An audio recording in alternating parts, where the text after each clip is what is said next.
Emma, so this is the 6th film, and it's a variation of the way that we can rest our hands and rest the spine at the same time and work with the arms. We just have to check that the head support is not too close to the wall, give us enough space to put the arms there. And then we're standing in a wider position than normal. And we'd like us just to sort of check our balance as we are freeing hips, knees and ankles. We're shifting the weight and bending down to place one knee, and then shifting again, keeping nice and free to place the other knee so that we're balanced on both knees. And then freeing hips, knees and ankles to just come to rest the seat bones either side. Now, as we shift to the side, check that you don't pull the spine. So the shift is really with the seat bones to come over and place the hand behind you so that you can find yourself placed on the mat. Now make sure the feet are also outside of the seat bones. Yeah? And then from here, place the hands behind you, shift a little bit forward.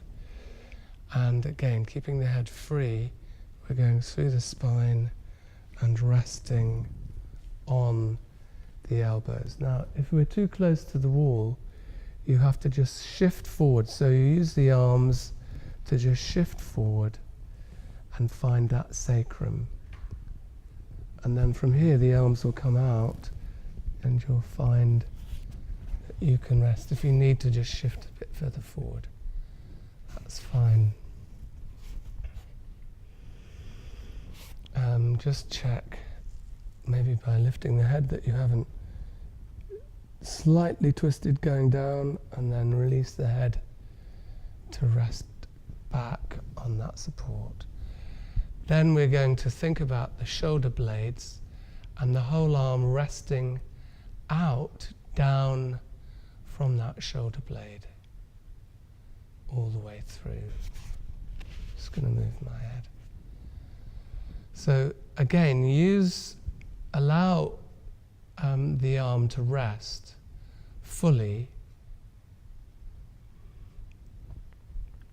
and think again about the way that you can rest the whole spine from the coccyx all the way through to the atlanto-occipital joint.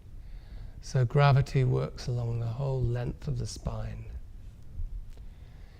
And pay a little bit of attention to the shoulder blades and the openness of the chest, so that when we come to work with the arms against the wall, you can still know where the scapulae are resting between the upper part of the rib cage and the floor.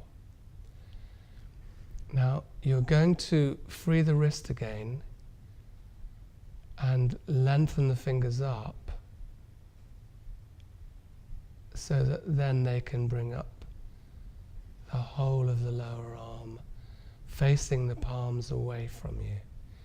Now you may need to just move the elbow out just a little bit more to find that openness and width throughout that whole shoulder girdle.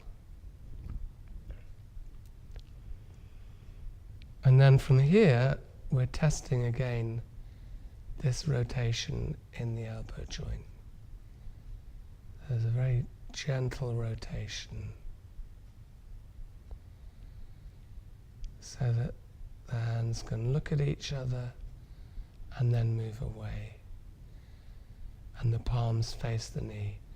Again, the next thing we're looking at is this wrist rotation, so this deviation rather, from side to side, and then lengthening the fingers backwards without straining the shoulders. So they're just moving in this plane, forwards and back.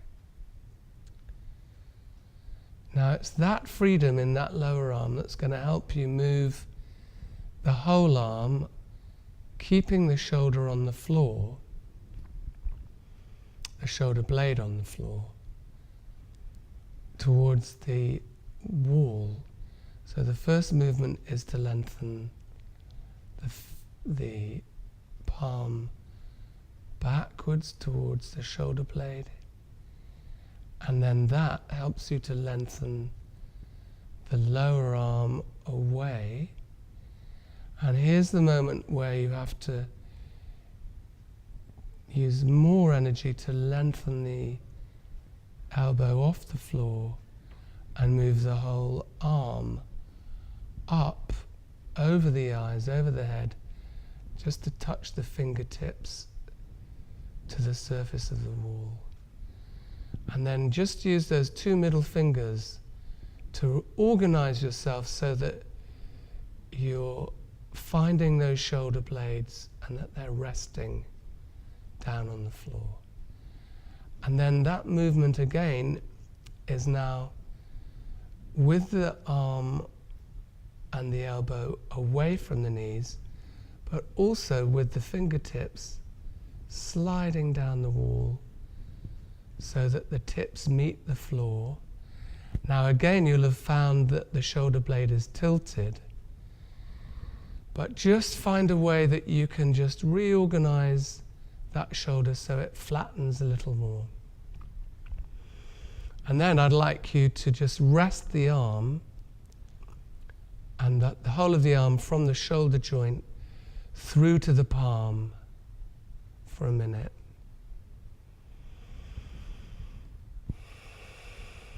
And then the next procedure is to move the fingers in towards each other and the elbow out, so that the chest will open up a little more and the fingers will look in at each other and make sure the full surface of the palm of the hand is resting against the wall. Very good. And then the next thing to do is you can almost feel the elbow touching the floor at the side. If you separate the fingers a bit further away from each other, then the elbow can fully rest on the floor, the shoulders can rest, and the palms can rest against the wall. Now, you won't get the full openness of the palm touching the wall, but be able to find the thumb and particularly the little finger. And it's here that we're resting them to get the full benefit of really opening that upper chest, the clavicle and the whole shoulder girdle, and also free some of the flexors in the lower arm. And you can stay like this. You can free the upper part of the shoulder too. The trapezoid starts to release all of the muscles around that shoulder blade and in the neck. So it's quite important you free all of those muscles in a conscious way as you're letting the arm rest. And then you can slightly move the elbows further apart. Extend the whole arm out to the side. So now the whole arm is extended out to the side and the thumb and forefinger rest fully out to the edge of the wall. If I move mine down, you can try that now. That's good. And then you'll be just resting the arms out. That's it, fully extended. I've moved my arms further down, and that's what you'll do in a minute. I'm jumping ahead of you because I'm going to free the wrist and just place the arm on the intercostal arch. Now you can just bring yours down to the side.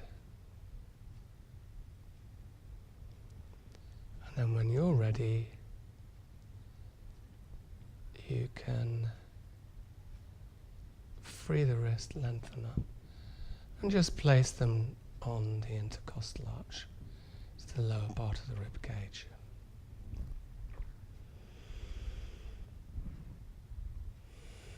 And that's the end of the procedure. That's the end of film 6.